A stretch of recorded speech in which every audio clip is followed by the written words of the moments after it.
Olá, sejam todos bem-vindos, todo mundo que está entrando.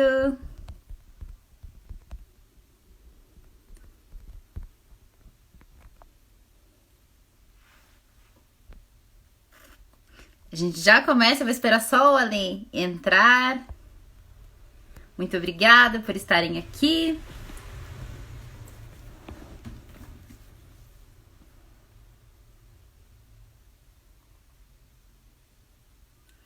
E hoje a gente vai falar sobre viagens que transformam, Caminho de Santiago e Índia. Dois temas muito lindos, fizeram parte da nossa transformação pessoal de forma muito marcante. Olá, todo mundo que está entrando, muito obrigada.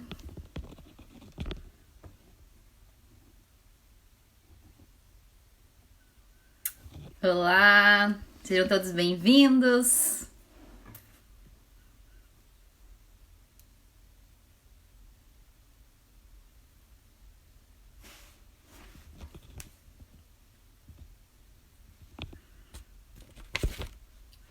E daqui uns minutinhos o Colei já está entrando e a gente já começa o nosso bate-papo sobre viagens que transformam.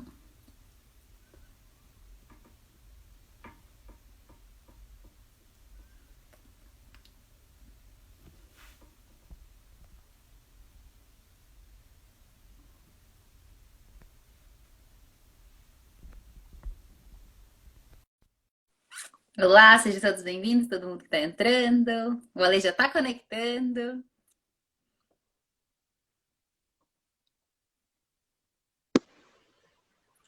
Oi, Ale! Oh, Tudo bem, então, e você? tudo jóia. Tá caindo aqui, ó. Tava na tela do. Mas se você não dá um reinicia ele não entra, Não né? entra, né? Tava só aparecendo aquelas coisas que tava lá no seu story e não entrava. Eu falei, ué, a Fê tá atrasada. Daí que eu me toquei. Falei, não, deixa eu sair e E entrar tudo de foi. novo. Deu certo! Gente, hoje a gente testou a conexão, né, Ale? A gente tava 1 hora de outra live em teste. Rolou, hoje vai dar certo. Então, gente, vamos começar a nossa live de hoje, o nosso bate-papo de hoje. O tema é Viagens que Transformam, Caminho de Santiago e Índia. E, Ale, se apresente, conte um pouquinho sobre você. Que apresentação que você quer? A do seu coração, a do seu coração. Eu vou dar tradicional. Cada um dá uma apresentação. A tradicional é a das, enfim, onde estudou, nessas coisas. Bom, eu sou engenheiro, me formei em engenharia, depois fiz uma pós-graduação em marketing na SPM e fui trabalhar na Embraer, esse foi meu primeiro emprego. Depois trabalhei em várias grandes corporações, mas eu tinha uma inquietude, né? Eu sempre tive uma inquietude de trabalhar nessas corporações, em ambiente, eu lembro que eu trabalhei muito em fábrica, né, às vezes em chão de fábrica mesmo, e me incomodava muito que eu não via o céu, né, que entrava às 8, saía às 5, né, e aquele céu azul, a vida acontecendo lá fora, e eu enclausurado no chão da fábrica, trabalhando e tal, né. Então isso me incomodava, assim, de certa maneira, né, e foi assim que, com essa inquietude, comecei a viajar, a fazer as viagens e tal. E a primeira viagem, assim, na verdade, eu fui morar em Londres, né? Daí eu saí, daí eu lembro que eu pedi demissão, meu chefe fizeram uma reunião e queriam saber, você tá louco, pedir demissão? Eu falei, tô precisando sair, enfim. Daí fui sair, larguei tudo, né? Morar em Londres. E isso foram 2 anos lá, né? E daí acho que começou, daí eu vi que morar fora é fácil.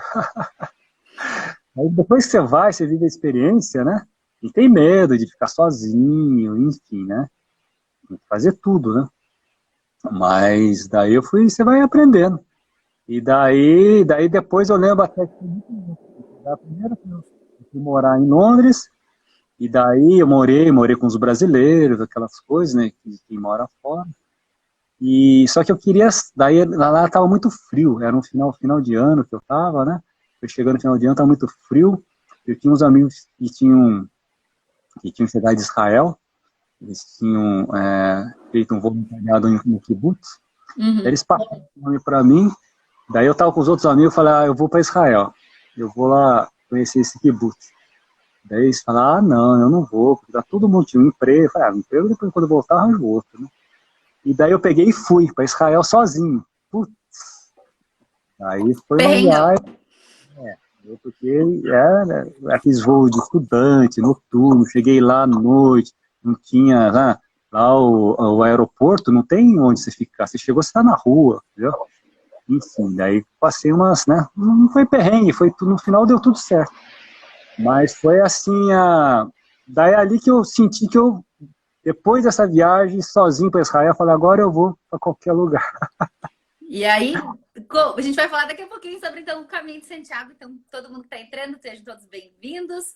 Então, o Ale falou um pouquinho da trajetória dele. E, Ale, eu vou complementar, porque eu acho que é importante também para essa sua apresentação. Então, o Ale, dentre essas viagens, depois que ele foi para Londres e começou a viajar fora, ele fez várias expedições também. Então, ele lançou o livro o Guia Saia da Toca, Como Viajar Barato também, até para desmistificar, né, essa coisa de quem viaja, quem tem grana, que não necessariamente, assim, a gente viaja muito barato e passa por perrengue, sim, mas também são esses perrengues que agregam e transformam a gente, de certa forma, né?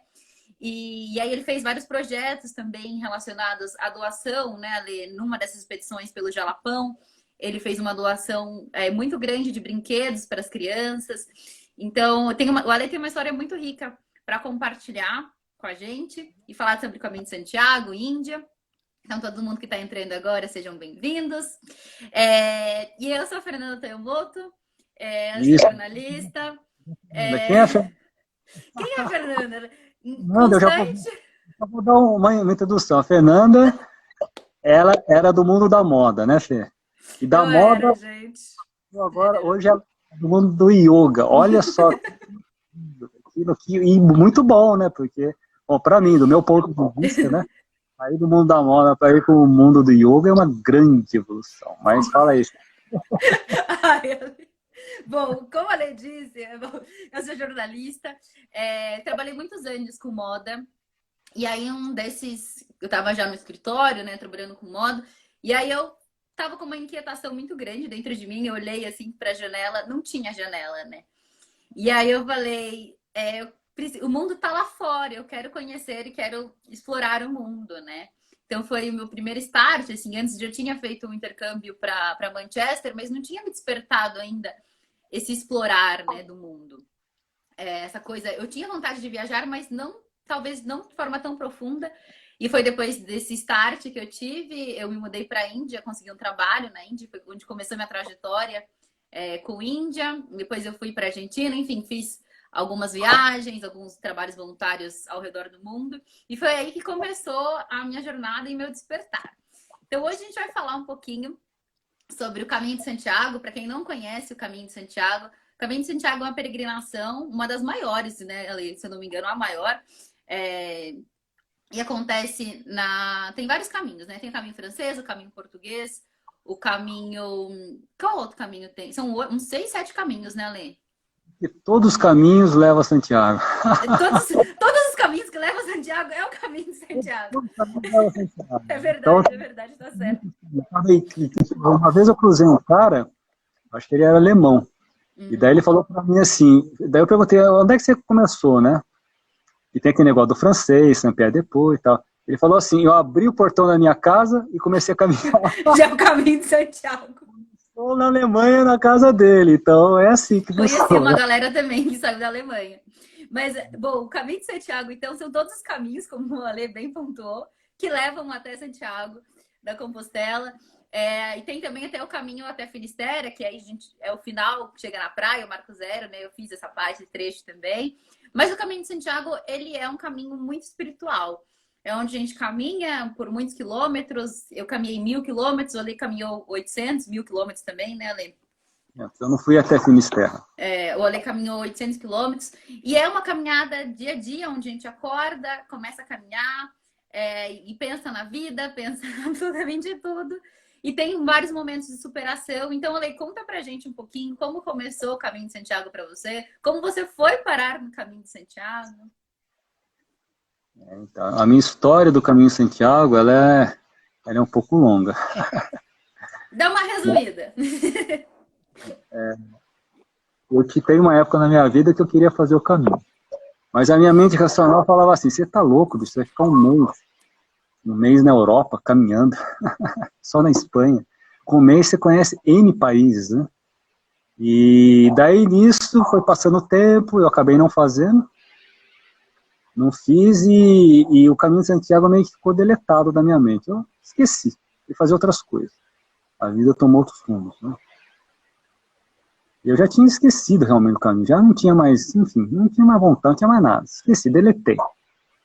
Daí, uma vez eu estava indo para Madrid, peguei um voo para Madrid, e no voo sentei do lado de um brasileiro, que também tinha morado em Londres e tal, e já tinha feito o Caminho de Santiago 3 vezes. Daí a conversa foi o Caminho de Santiago. Né? Ele falando, ele tinha feito esse do norte, que vai pela costa ali de Santander, costa da Espanha e tal. E foi contando, e daí eu fui acendendo a chama do caminho, né? Aí eu fui me empolgando, aquela lembrança, aquela vontade que eu tinha. Vocês estão me ouvindo bem? Sim, Ale, tá ótimo. Daí conversamos, assim, foi assim, o voo passou, né, nem senti, eu já estava em Madrid. E daí ele me sugeriu o seguinte, que eu ia visitar um amigo meu que mora em Vigo, na Galícia, né? E é já mais ou menos, já é perto, bem perto de Compostela. E daí ele falou, ó, no caminho, eu ia pegar um ônibus de Madrid até lá, você pode passar por Burgos e Lyon. E daí você pode se hospedar nos albergues de peregrino. E como ia ficar em hostel e tal, beleza, eu vou para os albergues então. E já vivo essa experiência. E foi muito louco, que na hora que eu cheguei em Burgos, nossa, eu cheguei lá, já conheci um alemão, e já fomos tomar cerveja. Já fomos tomar cerveja e tal, e assim, 2 horas conversando com o Matheus, já ficamos amigos, já contamos a história da vida dele, e naquele momento falei, eu vou fazer o caminho. Né? Daí decidi. Daí fui para Lyon, foi outra experiência legal e tal, e daí na hora que eu cheguei em Vigo, daí cheguei na casa desse meu amigo Juan, eu falei assim, falei pro Juan, eu vou fazer o caminho em Santiago. Daí ele virou para mim e falou, eu vou com você. Então foi assim que eu fiz a primeira vez, que a gente fez o trecho da Galícia, né? Então nós fizemos assim, foi a primeira vez que eu fiz, e foi só o trecho final. E daí quando eu terminei esse trecho, eu falei, não, agora eu tenho que fazer inteiro. E daí depois, num outro momento, eu voltei e daí fiz o caminho, desde caminho francês, né? Desde Saint-Pierre-de-Port. Então, que legal. Como eu cheguei lá. Que legal, né? Eu falo que o caminho não escolhe a gente, né? O caminho escolhe a gente, não é a gente que escolhe o caminho. E para mim o Ale faz parte de um pouco desse despertar para o Caminho de Santiago. Quando a gente se conheceu num curso Vipassana, né, Ale? E aí eu lembro que em algum momento da conversa, de uma das conversas que a gente teve, você falou do Caminho de Santiago. E aí eu não conhecia muito o Caminho de Santiago, aí me veio, eu falei, nossa, que legal, o Caminho de Santiago. E aí uma outra amiga minha também, viajante, já viajou muitos anos também, tipo, pelo mundo. E aí ela falou que tinha feito o caminho, que tinha sido uma experiência muito linda. E aí eu fiquei com aquilo, eu falei assim, gente, Caminho de Santiago, mas eu não sabia muito bem o que era. Tanto que quando eu fui, eu não pesquisei muito. Eu só fui assim, porque eu senti que eu tinha que ir. Mas você foi uma das pessoas que, quando falou, me deu esse despertar, assim. Então você faz parte do caminho. E Elaine, conta pra gente, o que no caminho te transformou? Assim, qual foi as lições que você aprendeu do caminho? Ou conta pro pessoal e pra gente. O caminho é você com você mesmo, né? Então, para mim, assim, no início, não foi muito eu comigo mesmo, não. Porque daí, né, quando eu fui fazer essa segunda vez, eu tinha uma amiga, Tereza, que era espanhola, e eu comentei com ela e tal, e daí ela acabou indo comigo. E daí começamos a fazer o caminho, né? Só que ela é espanhola, falava pra caramba, falava com todo mundo, super comunicativa. O caminho virou uma festa, né? Eu conhecia todo mundo no caminho, fizia amizade, e daí todo lugar que a gente parava, a gente já ia... Daí tinha um italiano que cozinhava, a gente já ia comprar os vinhos, a gente ia fazer macarronada, fazer as pastas, não sei o que, e virou uma festa. Daí a gente ficava nos albergues que tinha piscina, aquela coisa. Daí eu percebi que o caminho não era isso, né? Não é festa, né? O caminho era uma outra coisa, né? E daí, como nessa época, eu trabalhava, né? Eu tinha um trampo que eu fazia pela internet, eu levava meu netbook e tal. Eu tinha que dar umas paradas mesmo em alguns lugares para dar um trampinho. E daí eu acabei falando para ela que eu tinha que trabalhar e fui me atrasando, mas meio assim, intencionalmente, né? Uhum. Eu falava, eu te encontro lá na frente, eu vou ficar aqui mais um dia para trabalhar e tal. Daí ela foi indo na frente e eu fui ficando para trás. Mas não tinha nenhum, não queria mais, né? Alcançá-la, né? Enfim. E daí eu fiz o caminho sozinho, né? Comigo mesmo. Na verdade, você nunca faz sozinho, você vai encontrando pessoas, mas eu Sim. não... Essa turma, né? Não era mais uma festa, né? E daí virou mais essa introspecção. E no caminho, eu acho que, primeiro, a grande coisa que você observa é que você leva a sua casa nas suas costas, né? Leva na sua mochila, né? Então, eu percebi que eu tinha 2 livros, por exemplo, eu não lia nenhum. Estou levando 2 livros todo dia e não leio nenhum, né? Daí eu peguei e já dispensei um e fiquei com um que era mais fininho, que era do Paulo Coelho e tal. E daí eu fui... Então, uma das grandes aprendizagens é essa, né? Você começa o desapego, né? É que nem a nossa vida. Na nossa vida a gente tem tanta coisa que a gente não usa para nada, né? E a gente fica carregando. Verdade. Conscientemente. E no caminho isso fica muito claro, porque você carrega nas costas, né? Aquilo todo dia, você põe aquele peso nas costas, né?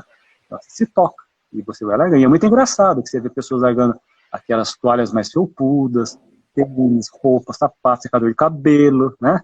Sim. Então você vê tudo, você dá risada, né? Você fala, uau, E, e eu vejo isso como uma paráfrase da vida mesmo, né? Porque às vezes a gente carrega tanto peso dentro dos nossos corações e a gente carrega aquilo por tanto tempo, às vezes anos, às vezes uma vida inteira, e a gente não solta esse peso, né? E essa é uma paráfrase mesmo do caminho, porque às vezes a gente está carregando uma mochila tão pesada com coisas que não são essenciais, não é algo que a gente realmente. Eu, por exemplo, comecei. A minha mochila estava bastante pesada, porque eu também trabalhava durante o caminho, então eu tava com computador, então minha mochila tinha 12 quilos. E o que o pessoal fala é que tem que estar 5 a 10% do seu peso, então estava muito mais pesado do que deveria estar, né? E eu lembro que eu comecei o caminho. Gente, uma palhaçada, tinha até shoyu dentro da minha bolsa, porque eu pensei assim: não, se eu cozinhar, eu vou usar o meu shoyu, sabe assim, umas coisas nada a ver. E aí eu comecei a deixar as coisas. Uma bateria externa também enorme, de 1 quilo. Coisas que não eram úteis. Então eu vejo que não só a mochila pela mochila, né, do que a gente vê o que é essencial, mas também de uma paráfrase mesmo, do que a gente está carregando no nosso coração, que peso que a gente está carregando, que a gente pode, né, soltar esse peso, o desapego, né, Ale? é verdade, é uma grande introspecção, né, que a gente vai, né? Você vai caminhando, acorda cedinho, a gente acorda, começa a caminhar de noite, né? Nós somos meio que varrido do... Eu lembro que no albergue o cara não deixava ninguém, tava à noite, levanta, você veio aqui para caminhar, não veio para dormir. É verdade. E é uma energia muito louca, né? Porque, por exemplo, se você me convida agora, Fê, vamos andar 30 quilômetros. Eu não vou falar assim, nossa, não tô afim de andar 30 quilômetros a pé. Mas no caminho, eu não sei se você sentiu isso, mas eu senti que é uma energia tão forte ali que você acorda às 5 da manhã, 4 da manhã, com muita motivação de pegar a mochila, colocar o tênis e começar a caminhar. Você sabe que você vai caminhar durante 7 ou 8 horas. Você sentiu isso? Como é que foi, Ale, pra você? Então essa acho que é uma outra grande aprendizagem que eu tive. Eu comecei a caminhar Então, normalmente as pessoas fazem 20, 25 quilômetros, né, para você, faz uma média para você chegar em 30 dias, cumprir os 800 quilômetros. Só que daí eu comecei a me empolgar, né? Comecei a caminhar mais, tinha dia que caminhava 30, assim, caminhava até mais, 32 quilômetros, 35 quilômetros, e fui me empolgando que eu estava bem, caminhava, né? Estava com pressa, não sei do que, mas estava com pressa. E daí, quando eu cheguei em Astorga, eu tive uma tendinite, né? Eu tive uma tendinite, eu estava caminhando muito, caminhando rápido, encontrado outro cara lá que caminhava rápido, e tal. Só que daí em Astorga eu tive essa tendinite e daí não pude mais caminhar. E daí fiquei de molho, né? Não podia caminhar e tal. Daí fui numa médica, ela me receitou um anti-inflamatório. Naquela época eu ainda tomava anti-inflamatório, agora não tomo mais. Mas enfim, isso já é uma outra história. Daí eu tomei anti-inflamatório, mas eu fiquei 1, 2, 3 dias e não conseguia colocar no chão. Daí falei, eu vou embora, né? Não vou conseguir terminar isso aqui. Daí um dia eu tinha resolvido ir embora, estava indo para a rodoviária, comprar uma passagem para ir para... Eu ia para casa desse amigo meu, o Juan, lá de Vigo, e daí eu lembro que tinha uma pracinha, tinha um banquinho de madeira, eu sentei. Eu sentei ali e comecei a ver as fotos, né? Daí eu comecei a ver as fotos da minha caminhada, do meu trajeto, as pessoas que eu tinha encontrado, não sei o quê. E daí, não sei, naquele momento, eu falei, não, né? Você tem que acabar, tem que terminar esse caminho, eu não posso desistir, sabe? Então foi muito louco, porque aquele momento, né, mudou tudo dentro de mim, né? E eu achei que realmente eu tinha que terminar, eu tive forças para isso e tal, e daí não fui, né? Não fui para a rodoviária, não fui pra passagem e tal, voltei para o albergue, fiquei mais 1, 2 dias, eles me deixaram ficar lá, que eles viram que realmente eu estava, né, tava com Desculpe. e daí eu comecei a andar com muita dificuldade. Eu lembro que eu andava 5 quilômetros, 10 quilômetros, bem devagarzinho, e ainda, né, doía muito o meu pé. E foi E, assim que eu... e de onde você tirou forças? O que te motivava a caminhar, mesmo com tanta dor física? Eu não sei, eu acho que é o ambiente, né, são os peregrinos, né, e acho que você vai encontrando as pessoas, uma vai fortalecendo a outra, né, e você vai vendo as histórias, porque não é fácil para ninguém, cada um tem sua história. Você também tem uma história, né? Você tem a Tenho. história... Para mim, né, o caminho de Santiago foi muito transformador, assim. E eu nunca tinha caminhado, né? Como eu disse, se alguém me convidar agora para andar 30, 20 quilômetros por dia, eu falo assim, gente, vocês estão loucos, assim, eu não tinha preparo, né, para isso. Sendo que antes do caminho de Santiago, eu tinha sofrido um acidente no Chile, onde eu quebrei o pé, tive que voltar para o Brasil no dia seguinte para fazer uma cirurgia, então estava com 2 pinos e recém-operada. Faziam 3 meses só que eu tinha acabado de sair de uma cirurgia que o médico falou: se você não operar, você não vai conseguir andar. Então eu ia ter sequelas e foi uma coisa muito grave. E aí eu voltei a andar em 3 semanas, mas aquela ideia do caminho, né? Porque depois do Chile eu já ia para a Europa para iniciar o caminho de Santiago. Então era uma coisa, eu senti meio que eu tinha que voltar para o caminho, mas e eu estava despreparada até por um processo cirúrgico que eu tinha recém passado. Então eu comecei a fazer o caminho de Santiago e essa coisa assim de realmente tirar forças, eu não sei de onde, assim. E é uma coisa leve, o grupo, né? As pessoas que estão ali têm uma energia que é muito impressionante. E eu tava muito com essa vontade mesmo. Eu não sabia exatamente o que eu queria, né? O que eu tava buscando. Mas eu queria me encontrar, acho que de certa forma, né? De ter uma conexão maior comigo mesma. E um dos momentos mais marcantes para mim foi nesse momento de dor. Que quando você fala, né, que você caminhava devagarzinho e tal. Então teve um dia que a minha bota era nova, né? Nunca tinha usado nem bota de trilha, essas coisas. Então eu tava com uma bota nova. E a bota, por ser nova, fez muita bolha. Então eu comecei caminhando já com 7 bolhas no pé.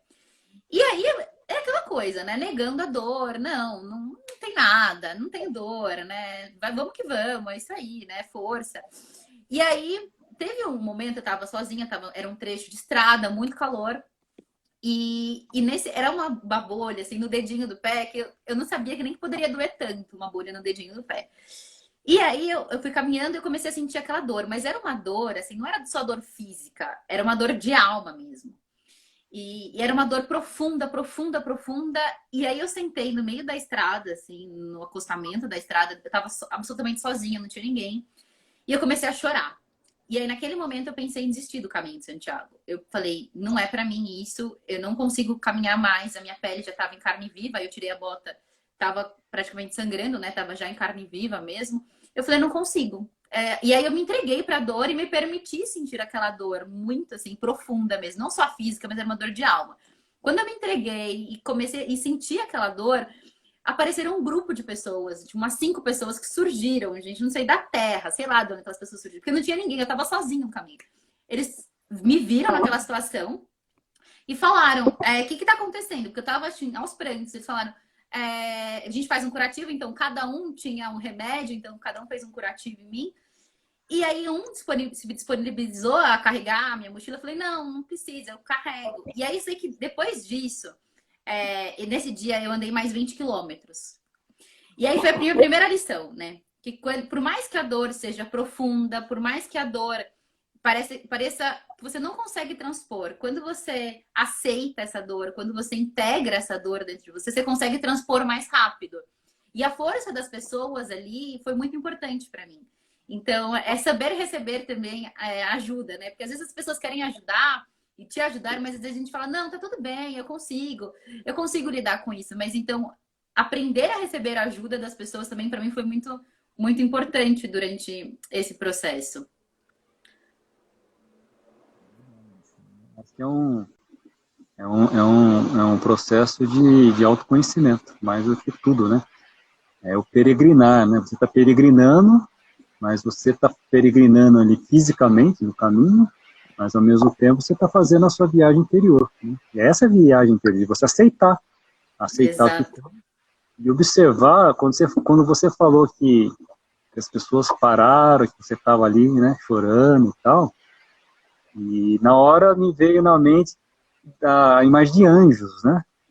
Porque às vezes a gente não acredita muito nessas coisas, enfim, cada um tem a sua, né? Mas o que eu vejo é que tem pessoas que são anjos, né? Eu tive uma situação na Índia também, custou para cair essa ficha do anjo, né? E depois ficou muito claro, sabe? Então, na nossa vida, existem situações, né, que a gente está passando com uma certa dificuldade ou indecisão e tal, e essas coisas acontecem. São anjos que vêm, né? Que vêm, a gente não sabe de onde, que nos ajudam, nos pegam na mão e nos dão essa força. Exatamente. E é uma coisa de superação mesmo, né, Lê? Eu acho que um autoconhecimento de testar os nossos limites também, né? No momentos que a gente pensou em desistir, ou momentos que eram muito duros, de profunda dor, né? Não só física, às vezes emocional. E a gente falava, a gente não vai conseguir, né? O que eu vou fazer? Não tem, vou desistir, não tem como fazer. E aí a gente tem uma força, né? Que a gente consegue e transpõe aquilo. É uma grande aprendizagem, é um grande autoconhecimento que você adquire. No meu caso, por exemplo, né, eu percebi que meu corpo tem um limite, né? Tem um limite, só que a gente está tão distraído, né? Você não estava inteiro, porque eu não tinha que ficar caminhando 30 quilômetros, 5 quilômetros, né? Porque assim, você caminhar 30 quilômetros um dia, 2 dias, 3 dias é uma coisa, mas você fazer isso 30 dias é outra coisa. Exatamente. Então, é cumulativo, né? E, enfim, é um observar, né? E a gente está tão distraído com as coisas e tal, e não se observa, né? Não consegue ter esse entendimento, né? Então, é esse processo de autoconhecimento. No meu caso, foi da mochila que eu vi, né? Eu estava carregando peso desnecessário, e de caminhar muito sem precisar, não sei o que eu estava com pressa, eu faço do quê? Santiago não vai sair de lá. Eu queria. É verdade. Calma, desfrutar. Eu acho assim, isso é uma grande aprendizagem para a vida. Hoje eu vejo muita com muita clareza, que a gente está sempre com pressa, né? Pressa, pressa, pressa. Sim. E uma vez um amigo me falou uma coisa que caiu a ficha para mim. Nossa, que grande verdade, né? Porque uma coisa a gente sabe que nós todos vamos morrer. Quando a gente não sabe. Mas a certeza, a morte é uma certeza, né? A gente só não sabe quando. Pode ser no próximo momento, no dia seguinte, daqui uma semana, né? Ou quando você ficar, né, com 80 anos, com 100 anos. A gente acha que vai morrer com velhinho, né? Enfim, Sim. cada um. E daí ele falou, e a gente está com pressa, né? E o que é pressa? Está correndo na vida, né? Então, metaforicamente, se você pensa, você está correndo, você está acelerando a sua morte. E quanto mais você corre, mais próximo da morte você está. E você vai pensar, porque se você corre, você está gerando estresse no seu corpo, né? Na sua vida, e realmente vai apressar a sua morte, né? Pode morrer com um ataque cardíaco, com uma doença, com um câncer, né? Então eu falei, nossa, que grande verdade, né? Correndo para quê? Ele tem pressa, pressa, pressa, pressa. E quando você tem essa pressa, você não vive o momento presente, que é a única coisa que a gente tem, né? Você fica, não, eu quero chegar em Santiago, eu quero chegar em Santiago para quê? Né? O caminho que é legal. Depois você chega em Santiago, é legal, foi bem legal, foi muito emocionante, até chorei, né, naquela missa, né? Eu também. Falando, nossa, muito emocionante. Mas o legal é o caminho. E a nossa vida é assim, né? Eu acho que o legal da nossa vida é a gente trazer a presença para o momento presente. Né? Lógico, você tem um objetivo de vida, você quer chegar em determinados lugares, você tem seus sonhos, enfim. Mas o legal é o caminhar, né? É o dia a dia, você desfrutar, você estar presente, você estar feliz, né? Então acho que essa que é a grande aprendizagem que a gente vai para a vida, né? Você faz uma peregrinação e depois consegue, né, aos poucos ter esse entendimento da sua vida e aplicar. O importante de tudo isso aí, eu vejo, na minha experiência, é você trazer para a vida, né? Porque se eu faço o caminho, aprendo um monte de coisa lá, mas a minha vida continua a mesma coisa. Igual, é verdade. E os mesmos erros, hein? Claro. E eu vejo o caminho como uma grande paráfrase da vida mesmo, né? Porque a gente começa caminhando sozinho, então a gente nasce sozinho, e a gente vai conhecendo as pessoas, e aí tem pessoas que vêm e vão, então a gente vai cruzando por pessoas durante o caminho, então tem amigos que a gente faz durante o caminho que caminham mais tempo ao nosso lado, tem outros que a gente conhece e se vão, tem gente que conhece amores durante o caminho de Santiago. Enfim, é uma grande paráfrase, né? Então a gente às vezes tem momentos de profunda tristeza e tem um ombro amigo que tá ali, que compartilha uma história, a gente se inspira em outras histórias, mas no final, e é isso, né?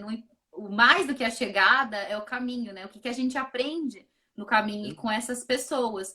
Para mim, uma grande inspiração do Caminho de Santiago, mais até mesmo do que esses momentos pessoais, né, de dor profunda, que foram muito marcantes também, mas foram as histórias. Conhecer as histórias das pessoas que estavam no Caminho de Santiago, para mim, foi muito marcante. Então, até como eu tinha comentado com a Lê, de um caso que me marcou muito, de um senhor, ele tinha entre 55 e 60 anos, brasileiro, ele já tinha feito o caminho por 3 vezes. A primeira em homenagem ao filho dele, quando o filho dele nasceu, ele estava com saúde, então ele tinha feito uma promessa que faria o Caminho de Santiago. A segunda vez com o sogro dele, que era o melhor amigo dele, e a terceira vez foi quando eu o conheci. E nesse processo, o sogro dele tinha falecido, o sogro dele era o melhor amigo dele. Então ele estava fazendo o Caminho de Santiago em homenagem ao sogro dele, carregando as cinzas do sogro na mochila. Eu sempre me arrepio essa história, gente.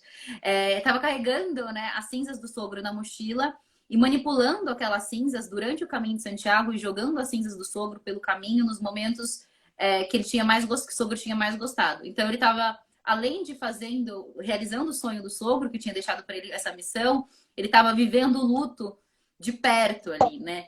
E várias pessoas com câncer também, caminhando com 3, 4 cânceres, outras que terminando o relacionamento ou tentando repensar uma nova vida, seja profissional, seja amorosa. Então essas histórias são muito inspiradoras, né, Ale?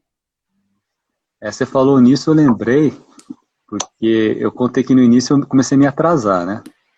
Então daí eu fiquei caminhando sozinho. Daí eu não ia mais nos albergues que tinha piscina. Muito pelo contrário. Eu queria tudo alternativo. E no caminho, tem muitos albergues que são capelas, né? construiu Sim. capelas, pequenas igrejas, enfim. E daí tinha uma que era bem pequenininha, sabe? E não sei, acho que alguém tinha me falado que era legal ficar lá. Eu falei, eu vou ficar lá. E daí fui, até cheguei mais cedo, fiquei lá para abrir, porque são sempre voluntários, né? Eram os italianos que faziam esse voluntariado de abrir, de organizar o espaço. E a gente dormia na capelinha, né? Dentro da capelinha. Acho que eu dormia até perto do altar, estava lotado. E daí nós teve a ceia, né? O jantar da noite e tal. E foi muito assim, nossa, eu lembro, isso, sabe quando fica na sua lembrança, você nunca mais esquece, são momentos assim que marcam a nossa vida, né?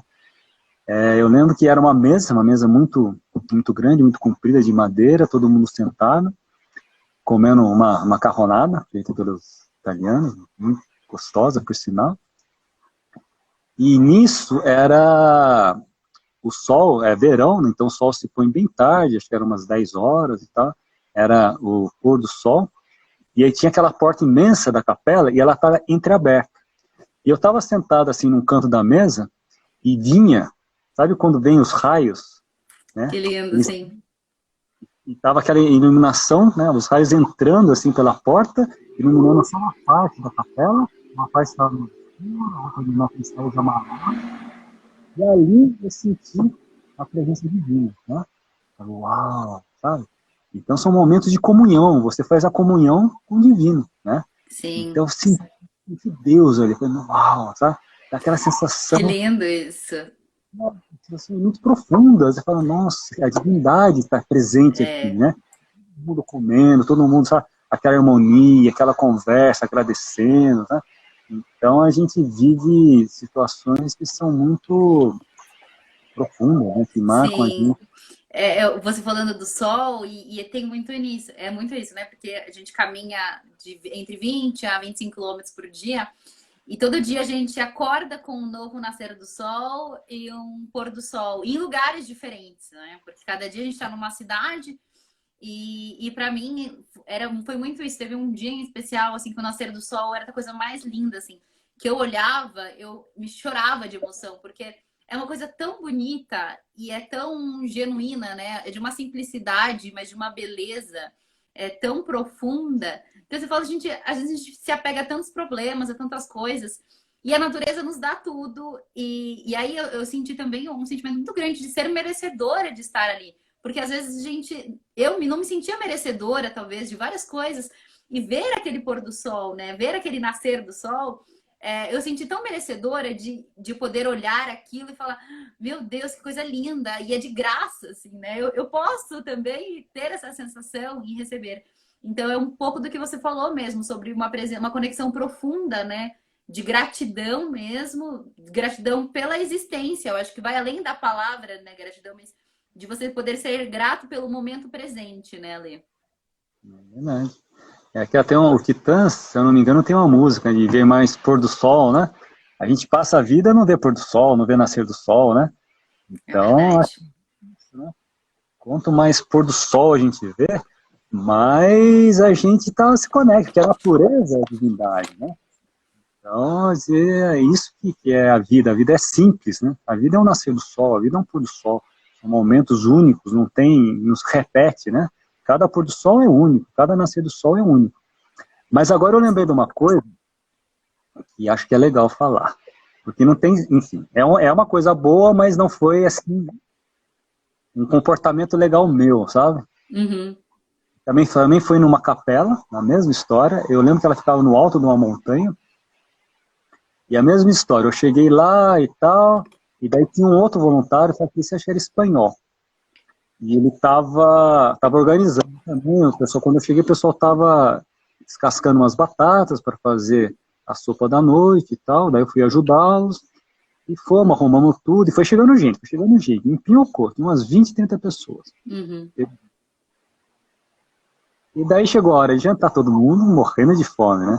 E daí sentamos também uma mesa grande, todo mundo junto, confraternizando e tal. No exato momento de comer, chegou um cara, né? Do nada.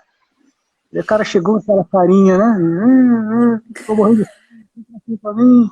Aí na hora, não, senta aqui, né? Vem jantar com a gente e tal. Mas na hora, eu falei, pô, esse cara, né? Ele chegou só para comer, não, né, não colaborou. Eu já veio aquele pensamento na mente, tudo bem. E daí, o cara sentou do meu lado, né?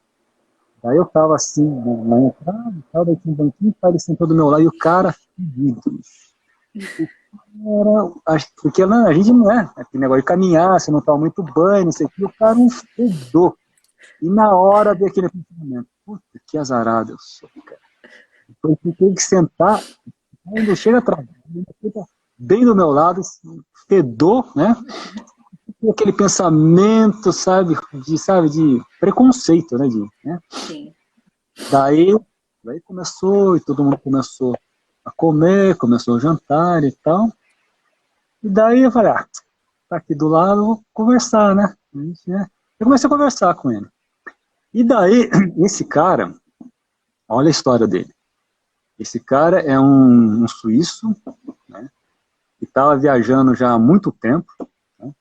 Já tinha viajado pelo Brasil há 2 anos, e daí ele começou a me contar os lugares que ele teve no Brasil. E era só quebrada, Pipa, Canoa Quebrada, Jeri, teve aqui Ilha Grande.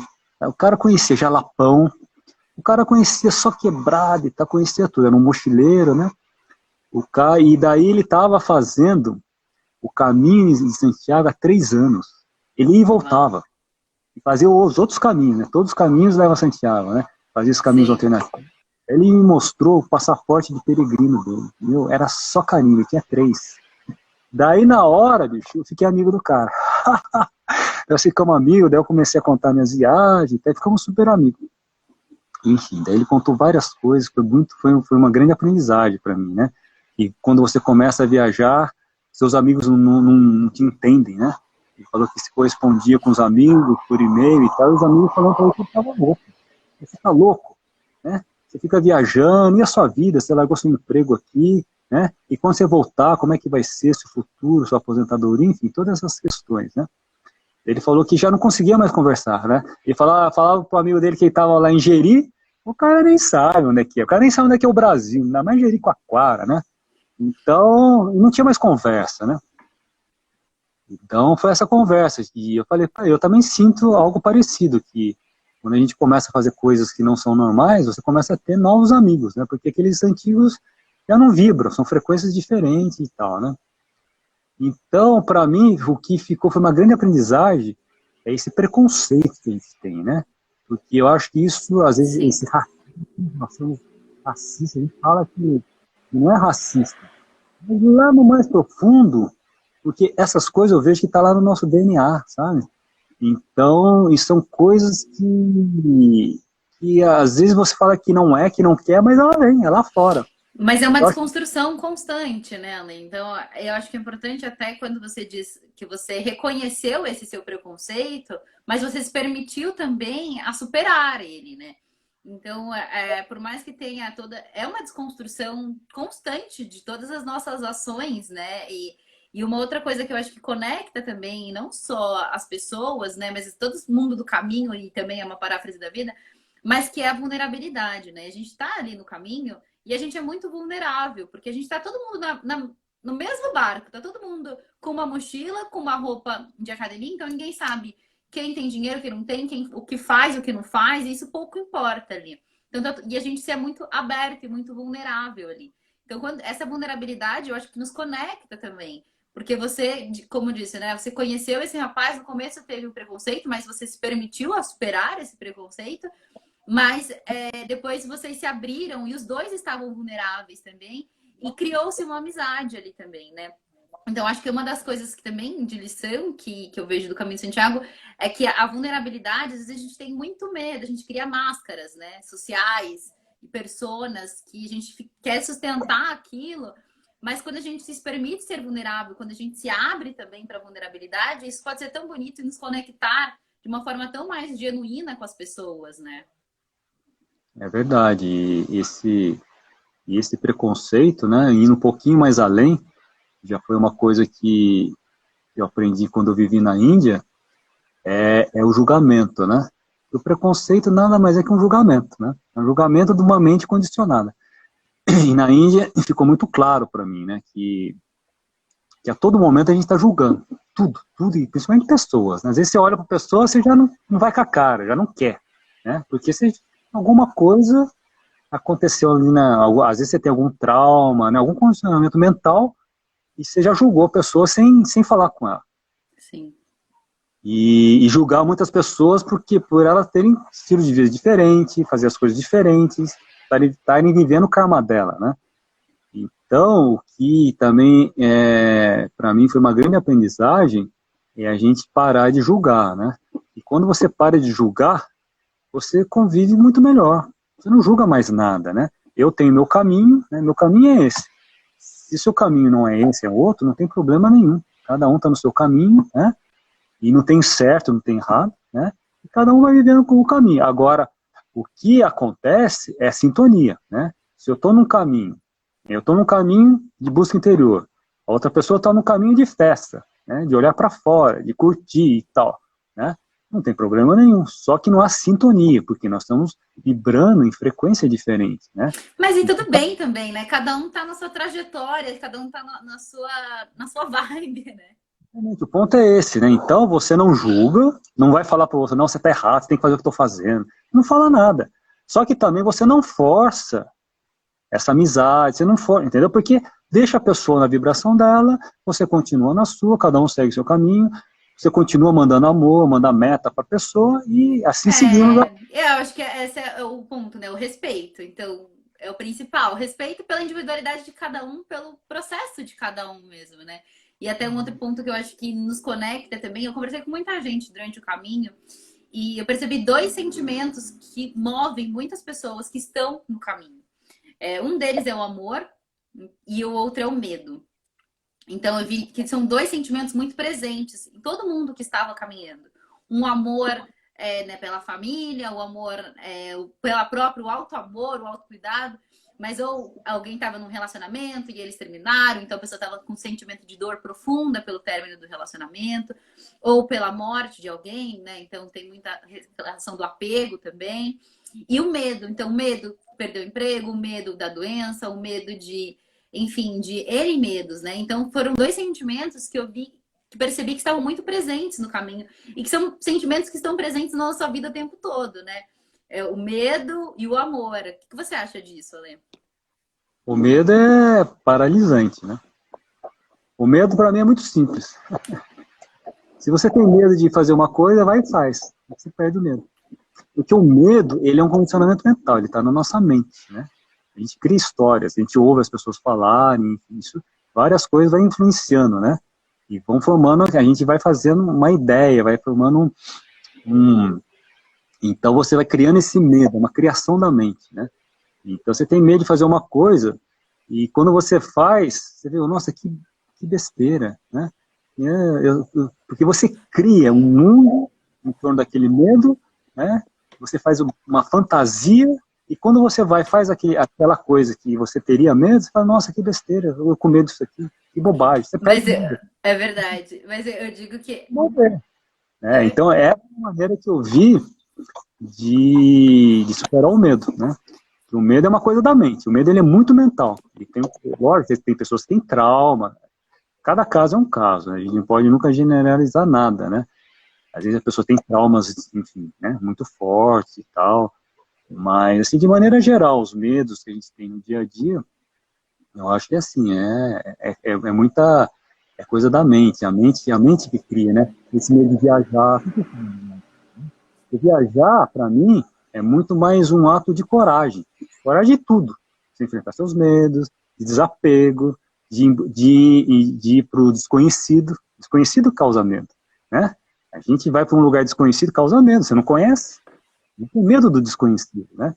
Então, é enfrentar todos esses medos. Mas eu, até você falando agora, me veio um pensamento que é a de coragem, né? Porque primeiro que coragem não é aquela coisa do super-herói, assim, coragem, a palavra coragem vem da palavra cor, né? Que vem de coração, então é agir com o coração. E uma coisa do medo, que eu acho que a gente não precisa ser também, destemido o tempo todo, eu vou conquistar o mundo. Eu acho que eu sempre falo que a gente só precisa de um segundo de coragem, que é aquele segundo que a gente toma a iniciativa, depois a gente vê. Mas o segundo da coragem, né, de perder o medo, é só o segundo de você dar o passo. Depois do primeiro passo, as coisas começam a fluir. Porque às vezes também tem isso, né? De, putz, eu tô com medo, eu não vou, me paraliso. Uma coisa que aconteceu comigo no Caminho de Santiago, por exemplo, eu tava num albergue, e aí um dos meus amigos que estavam lá, que eu conheci durante o caminho, um japonês, e aí eu acordei, só que naquele dia eu falei, eu vou começar o dia sozinha e eu não quero iniciar, porque no Caminho de Santiago, pra quem não sabe, a gente tá todo mundo no albergue, e aí o pessoal acorda, se arruma e sai. Então tem muita gente que já sai junto, que tá ali na mesma hora e começa a caminhar. E aí, nesse dia, eu falei pro meu. Eu tinha decidido que eu não queria sair com ninguém, mesmo que o albergue estivesse lotado, que eu queria sair sozinha. E aí, nessa noite, eu sonhei que eu começava a fazer o caminho de Santiago, nesse dia que eu ia começar a fazer o caminho, e que um cara ia sair do meio do mato e ia me atacar, ia me assediar. Aí eu acordei assim, dura, né, com o olho já estatelado, porque era bem o dia que eu tinha decidido que eu não queria com ninguém, eu queria caminhar sozinha, sem ninguém. Aí foi no dia que eu sonhei que esse cara me atacava, saía do meio do mato e ia me atacar. Aí eu falei, é um sinal, né, para eu superar realmente o medo, né, superar isso. E aí esse meu amigo veio e falou assim, ai, que horas que você tá pensando isso aí? Eu falei assim, pode ir porque hoje eu vou sair sozinha. Mas o medo ali dentro de mim que o cara ia sair do meio do mato, né? Porque essa era o que eu tinha sonhado isso. Falei, gente, com medo. Eu saí, tava uma neblina. Mas assim, parecia Walking Dead, assim, o Caminho de Santiago. E aí foi o dia mais feio, assim, de toda, né? O tempo fechado, neblina, não conseguia ver um palmo na frente. E eu sozinha com a minha mochila, com medo do cara sair do meio do mato e me atacar. Mas aí eu superei isso, né? E aí foi, não é que eu fiz, iniciei aquele dia sem medo nenhum, eu tava ainda com medo. Mas foi um momento também onde eu quis me superar, né? Eu acho que o medo vem também, e é o que você falou, né? De você superar os seus limites. E quando você parte, quando você dá o primeiro passo, você vê que não é tão grande quanto parece, né? Acho que é por aí. Gente, se vocês tiverem dúvidas em relação ao Caminho de Santiago ou perguntas, deixem aqui nos comentários que a gente responde. E como que surgiu a Índia para você, Ale, no caminho? Porque o tema da live de hoje é viagens que transformam, né? Então a gente falou um pouquinho das transformações que o Caminho de Santiago nos proporcionou. E como que apareceu na Índia para você? Transformações, que lições a Índia te trouxe? Muito medo de ir para a Índia. Oi? Eu tinha muito medo de ir para a Índia, muito medo. A Índia é um desafio, né? Você ouve as pessoas falarem e tal, como funciona. Então, eu dei muita volta. Eu viajei muito, resolvi viajar a América do Sul inteira e adiando a viagem para a Índia. Estava adiando. Eu sabia que eu queria ir para a Índia, né? Mas aquele não, meu momento não é agora, eu vou viajar por aqui, não sei o que e tal, e fui. Só que sabe o que eu percebi? Nessas viagens que eu fui fazendo também, eu fui encontrando pessoas que já tinham viajado pela Índia, né? E daí você vai conversando com as pessoas e tal, isso vai te dando força, né? E daí teve um casal de ingleses que eu conheci no Peru, em Arequipa, e eles me recomendaram um livro, chama Shantaram. É uma história muito, enfim, uma história, é um livro tradicional, o pessoal que vai para a Índia, enfim, é um livro super, sabe, bitoludo, assim, grosso, mas eu comprei e li, né, porque eu estava muito afim, falei, não, lê esse livro e tal, que você vai, para você entender como funciona a Índia, né, dá para entender bem como é que funciona a Índia, enfim. E daí, na verdade, a existência vai dando sinais, né, e daí foi, e daí eu fui para a Índia. Aí eu cheguei na Índia, bom, na Índia tem uma história muito, né, muito forte que aconteceu comigo lá, mas foi dessa maneira, né, dessa maneira, que era um medo do desconhecido Índia, né, que todos falavam que era muito difícil viajar lá, mas a hora que eu fui lá, no começo foi muito difícil. No começo... E durante esse processo, Ale, de Caminho de Santiago, Índia, o que você acha que te transformou a Índia? Falando agora um pouquinho de Índia, né, para quem tem curiosidade, que a Índia fala que é um país super espiritualizado, que é um país que respira a espiritualidade, a expansão de consciência. Como que você sentiu isso na pele? Ou se você não sentiu, ou você acha que não? Conta pra gente. Então, até então, o meu espírito não existia, né? Eu nunca fui, enfim, nunca dei muita importância, nunca olhei para dentro, sempre olhando para fora, e eu gostava de viajar, conhecer os lugares e tal. E na Índia, logo no início, eu tive uma diarreia muito aguda, fui parar na UTI do hospital, e nisso começou todo o meu processo de renascer, quer dizer, é um nascer espiritual, né? Porque o espírito não existia em mim, né? Eu estava lá no cantinho, nos porões do meu ser, e eu nunca dei bola para ele, né? E daí que eu comecei isso começou a florar, eu comecei a olhar, né, para a minha alma, para o meu espírito, quem realmente eu sou, aquelas questões que a gente sempre faz, né? Então foi isso, por isso que a Índia foi, assim, isso no terceiro dia de Delhi, né?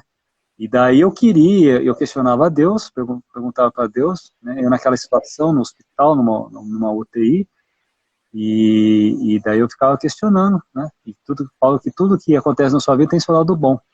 Eu falava, onde é que está o lado bom? Que está aqui na Índia, no hospital, né, numa UTI do hospital sozinho, sem ter com quem falar, né? Não podia falar com a minha mãe, porque imagina, se eu falasse para minha mãe, eu acabava, né, só preocupando, ela não ia resolver nada, enfim.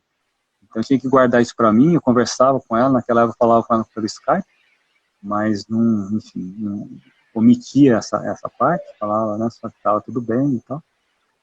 E daí eu passei por todo o processo, muito difícil, né? E eu percebi que foi um ensinamento que a Índia trouxe para mim, né?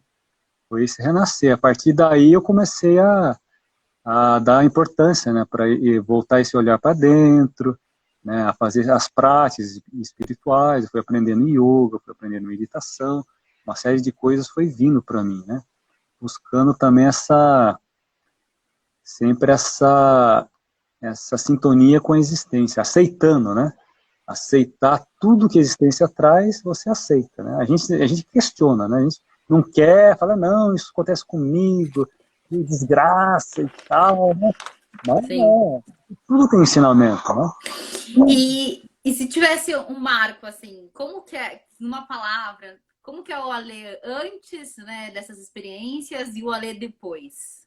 Qual que é a maior diferença? O Alean chama Alexandre, agora chama Ale. É um nome espiritual, enfim. Mas eu acho assim, o Ale antes, ele só olhava para fora, né? Só para fora. E agora o Ale depois só olha para, não só olha para dentro, né? Eu tá muito consciente e sempre está olhando para dentro. Lógico que a gente está sempre, a gente olha para fora, né? Mas o importante para mim é olhar para dentro, né? Sempre muito consciente, observando o que acontece dentro de mim, né? Quais são os meus sentimentos, quais são as minhas sensações, né? Por que eu tenho pensamentos repetitivos, por que eu tenho atitudes repetitivas, né? Sempre com esse olhar para dentro, tentando entender o que está acontecendo dentro de mim, né? Então, acho que é a mudança da chave, né? Você para um pouco de olhar para fora e começa a olhar para dentro, né? Começa a olhar, então, cada vez, né? Olhando menos para fora, ou dando menos importância, olhar para fora e dando mais importância para olhar Pro para olhar dentro. para dentro. Gente, faltam aqui um minutinho pra gente cair, então a live vai cair. Alê, você quer voltar e a gente continua o papo? Quem tá aí também nos acompanhando, a gente pode continuar a nossa conversa em uma outra live, mas tá escrito aqui 39 segundos para cair.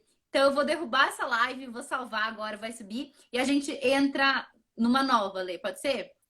Aí eu Pode, conecto de novo e aí vocês também conectem. Não saiam que a gente volta rapidinho. Então tá já, até já. Até já, gente.